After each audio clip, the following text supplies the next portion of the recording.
200 টাকা কোন জায়গায় বেশি নিচ্ছে? 100 টাকা বেশি নিতে পারি না ভাই? ঈদ উপলক্ষে আমরা ভাই 300 টাকা 16 না 500 কিলো গুলেন 500 টাকা 500 টাকা ভাড়া ভাড়া দিচ্ছেন না, চুপ করে বসে থাকেন।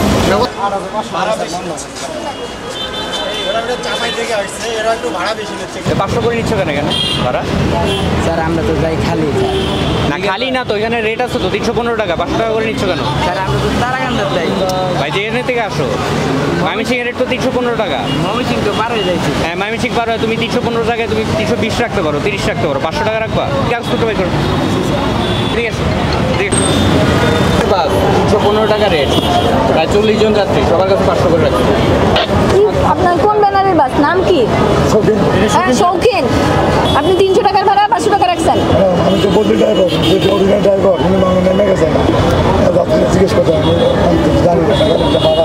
আজকে এটা দরকার নেই, যাত্রীরা তো জানে, যাত্রীরা তো ঠিক ভাড়া জানে। তাহলে আপনি 200 টাকা বেশি নিছেন, 200 টাকা বেশি নিছেন। সেটা যাই হোক, আপনি তো এখন গাড়ির ড্রাইভার, আপনি এখন গাড়ির ড্রাইভার, এখন আর ওসব কথা বললাম না।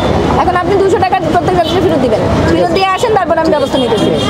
এখনই যান, প্রত্যেকটা 200 টাকা করে ফেরত দেন, ফেরত দিয়ে আসেন। টাকা 300 টাকা দেন।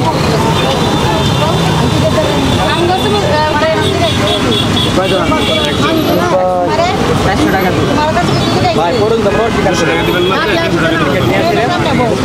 পনেরো টাকা দিতে ভাই আমরা 1500 টাকা দিছে, এই যে তিনজন 1500 দিচ্ছেন, 1500 দিছে ওই যে ভাইতে। 600 টাকা আপনাকে দিতে হয়। হ্যাঁ আর এই নোট বাংটি দেন। আচ্ছা ভাঙতে পরে। হ্যাঁ আগে লোন গেছে বাইতে আমরা অনেক খুশি ভাই, তারা চাইতেছে ভাই, সবাই উঠতেছে লিখে উঠে 400 রাখেন 500 টাকা গেলে না গেলে বাথরুমের সবটা যেমন যে বাস যাওয়া লাগবো, ওই জন্য 500 টাকা দিয়েছি কোন হ্যালো 500 টাকা ওরা জুলুম করলে চলে এখন কইছি এমনি ওরা, তাও আমি ভাই ঠিক আছে আমরা আলহামদুলিল্লাহ খুশি আছি ভাই।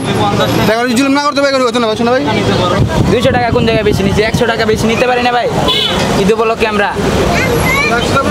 ভাই 300 টাকা 16 না 500 কিলো গুলেন 500 টাকা 500 টাকা সামনে আমি পাওয়া যাবে মহিলা কমে বড় জায়গা দিকে মাথায় নিয়ে চলে যাবেন দেখি গাড়ি না, গাড়ি না তো সামনে বড় জায়গা মহিলা গো, সামনে মহিলা বড় জায়গা একটু জায়গা আপনাকে ভাড়া দিচ্ছেন না, চুপ করে বসে থাকেন।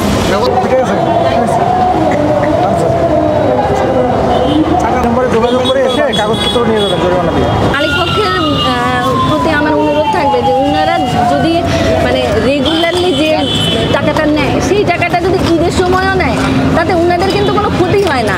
কিন্তু তাতে হচ্ছে মানে এটা একটা এক্সাম্পল সেট হয় যে এত বড় বড় ব্যানারের গাড়িগুলো এভাবে নিচ্ছে, তাহলে ছোটো গাড়িগুলো তাকে ফলো করবে। কিন্তু সবাই যদি একইভাবে মানে একই পথে চলতে থাকে, তাহলে আসলে আমাদের পক্ষে কন্ট্রোল করাটা খুব টাফ হয়ে যায়। আর জনগণের ভোগান্তির কথা তো বললামই না, সেটা তো অবভিয়াস। আসলে বাসের বিরুদ্ধে ব্যবস্থা নেওয়া অনেক মালিক পক্ষ, কারণ হচ্ছে প্রত্যেকটা বাসই মানে মালিকের বাস, তো সেই জন্য ওই ব্যবস্থা তো আমরা রেগুলারলি নিচ্ছি। আর এখন আমরা